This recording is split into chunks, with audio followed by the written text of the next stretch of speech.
Hello વિદ્યાર્થી મિત્રો, જય સ્વામિનારાયણ. તો આજે આપણે નવમા ધોરણમાં છે બીજો લેક્ચર, આપણું ચેપ્ટર ત્રીજું આવી ગયું, બરાબર ને. એમાં આપણે પહેલાં લેક્ચરમાં જોયું હતું યામાક્ષ પદ્ધતિ.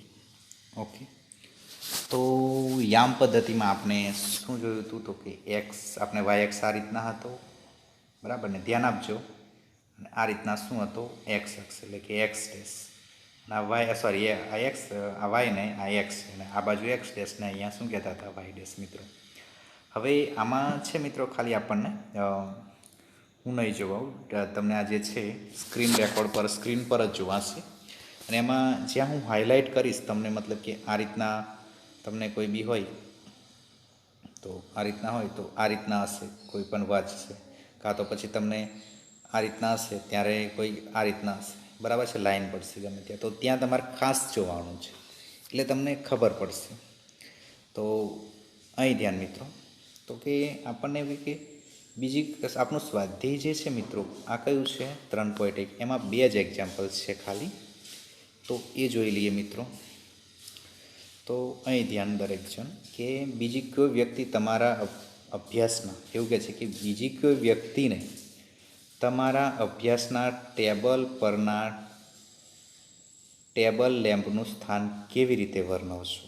એટલે કે આપણી પાસે મિત્રો ટેબલ પડી રહ્યું હોય, મીન્સ કે આ રીતના હોય આપણી પાસે લાંબુ ટેબલ, એટલે આખા ટેબલનું ટોપિયા ઉપરનો સાઈડ જોઈએ, તો ત્યાં તમે ક્યાંક કોઈ વસ્તુ મૂકશો, બરાબર છે. મીન્સ કે અહીંયા ટેબલ લેમ્પ, એટલે જે ટેબલ ઉપર લેમ્પ મૂકીને જે બલ્બ આવે ને વાંચવાનો, એ છે મિત્રો. તો આપણે એ જે લેમ્પ છે એ કઈ રીતના, એનું સ્થાન કઈ રીતના દર્શાવશું એ પૂછે છે. તો પહેલાં તો આપણને ટેબલ લંબચોરસ હોય, બરાબર છે. આપણે અહીંયા પ્રથમ શું કર્યું છે મિત્રો? વાયએક્સ દોર્યો છે. જુઓ શું દોર્યો છે? વાયએક્સ. અહીંયાથી શું છે? એક્સ એક્સ દોર્યો છે, મીન્સ કે આ ટેબલની કિનારીઓ જ રહી છે. તો અહીંયા એ થી ડી અને બી થી સી છે. તો મિત્રો ધ્યાન રાખજો, અહીંયા આકૃતિ સાથે કહે છે કે ધારો કે ABCD લંબચોરસ પ્લેન ટેબલ છે. શું કહે છે? ધારો કે ABCD લંબચોરસ પ્લેન ટેબલ છે. પ્લેન એટલે કે જ્યાં કોઈ લાઇન બાઇન દોરેલી ના હોય, એવું એકદમ પ્લેન હોય, સમતલ. પ્લેનમાં એકચ્યુઅલી અંગ્રેજી શબ્દ છે મિત્રો, એટલે પ્લેન એટલે સમતલ થાય. અને જનરલી જોઈએ તો પ્લેનનો મતલબ એવો થાય કે સાફ સુથરું, મીન્સ કે એમાં કોઈ જ લાઇન ન દોરેલી હોય, તો પ્લેન કહેવાશે. તો આપણું ચોરસ ABC અને ડી અહીંયા બતાવ્યું છે. ધારો કે જુઓ તો આ લાઈન જે કરું છું મિત્રો, ધારો કે ABCD એ લંબચોરસ ટેબલ છે. તો શું, એક ખૂણો, ટેબલની લંબાઈ BC કીધી છે મિત્રો. ટેબલની લંબાઈ કેટલી? BC. એટલે આ શું થઈ? ટેબલની લંબાઈ. આટલી શું થઈ? ટેબલની લંબાઈ થશે.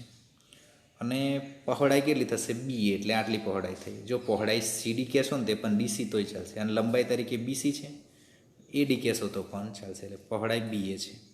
તો ટેબલના કોર્નર આગળ, કોર્નર, ટેબલના કોર્નર એટલે કોઈ ખૂણો, ટેબલના 4 ખૂણા છે, એક D છે, A છે, B છે અને C છે. તો અહીંયા જે મિત્રો દર્શાવ્યું છે ને, આ લાલ લાઈન કરું છું, એ ધ્યાન રાખો છો કે મેજર એંગલ ABC એ કેટલો છે? 90 છે. એમ તો દરેક ખૂણા 90 જ હોય, તો આ ખૂણો 90 છે એવું બતાવ્યું છે આપણને. તો આને શું, માપ ખૂણો એવું વાંચો ને તો પણ ચાલે.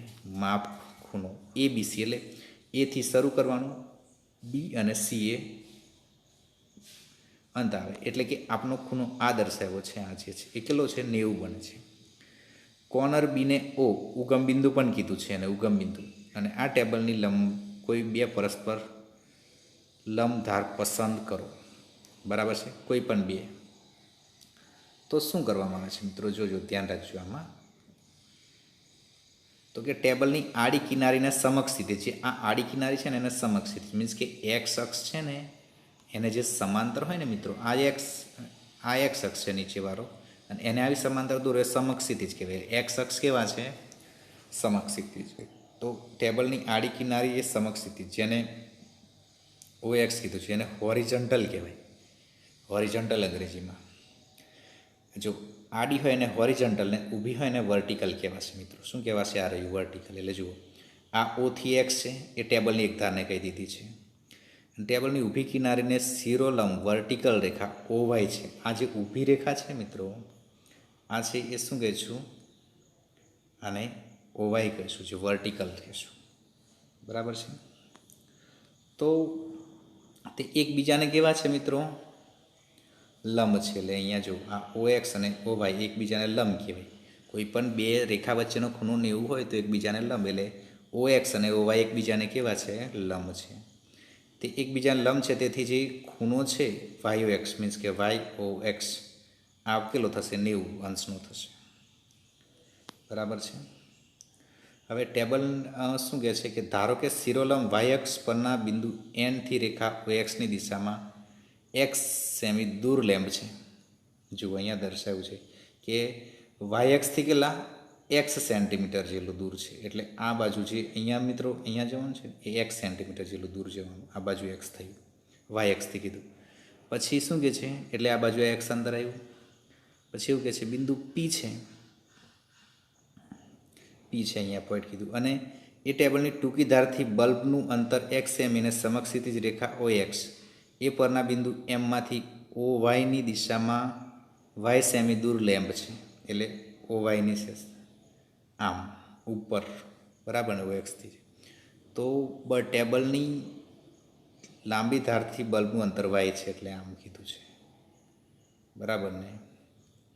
એટલે બલ્બનું અંતર y સેમી છે, તો ટેબલ પરના લેમ્પનું સ્થળ P ક્રમયુક્ત જોડે XY દ્વારા દર્શાવેલ છે. એટલે P ઓફ XY ટેબલ પરના ટેબલ લેમ્પનું શું દર્શાવે? સ્થાન. એ મિત્રો તમને મેં કીધું હતું કે આમ x અક્ષ દોરો એટલે આમ y જેટલું અંતર કાપો ને આમ x જેટલું કાપો, એટલે આ પોઈન્ટ તમારું x થયું ને આ પોઈન્ટ તમારું y થયું, એટલે આ XY થયું.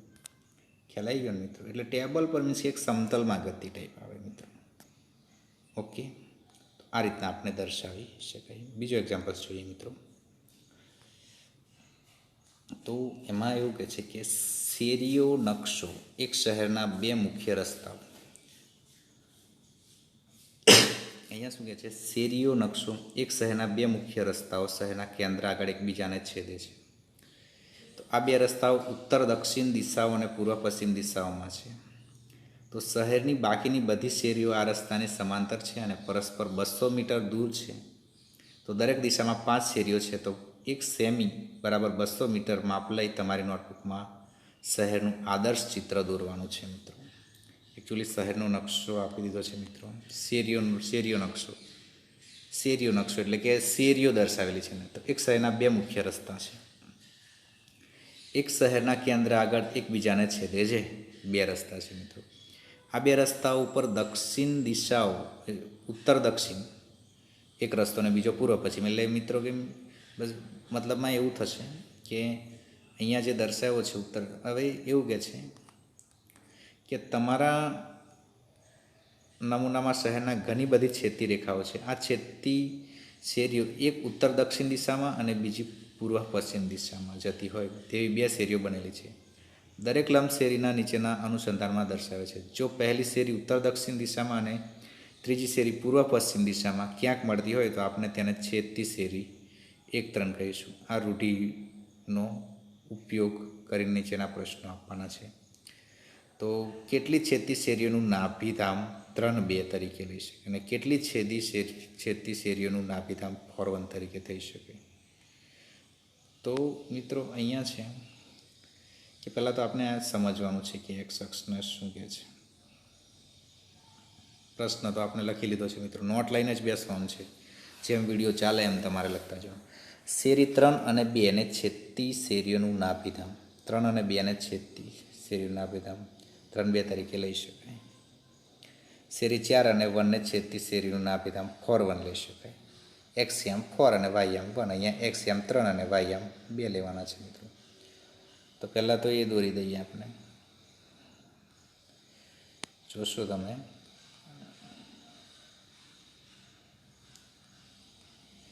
તો કે અહીંયા શું કરવામાં આવે છે? જો આ એક એક્સ અક્ષ જુઓ આમ દોરેલો છે, બીજો એક્સ અક્ષ આમ દોરેલો છે, સોરી આ વાય અક્ષ છે ઊભો છે અને આ એક્સ અક્ષ છે.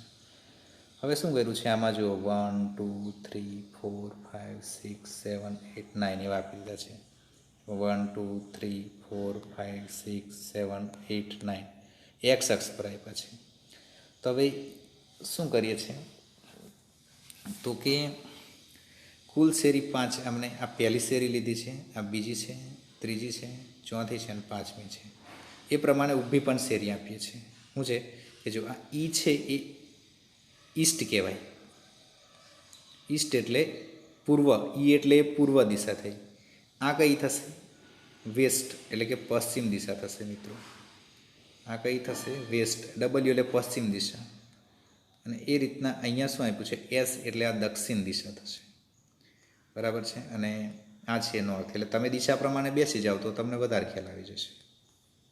ખ્યાલ આવી ગયો? ઓકે. તો શું કરે છે? 5 શેરીઓ ઊભીને 5 શેરીઓ આડી દોરે છે. તો એક તો કે 4 3, શેરી 3 અને 4, 4 અને 3, પછી 3 4 અને 2 અને 5. બરાબર છે. તો આ રીતના આપણને દોરી શકાય. ખ્યાલ આવી ગયો મિત્રો? તો આ તમારે આખો ગ્રાફ કમ્પ્લીટલી દોરી દેવાનો છે.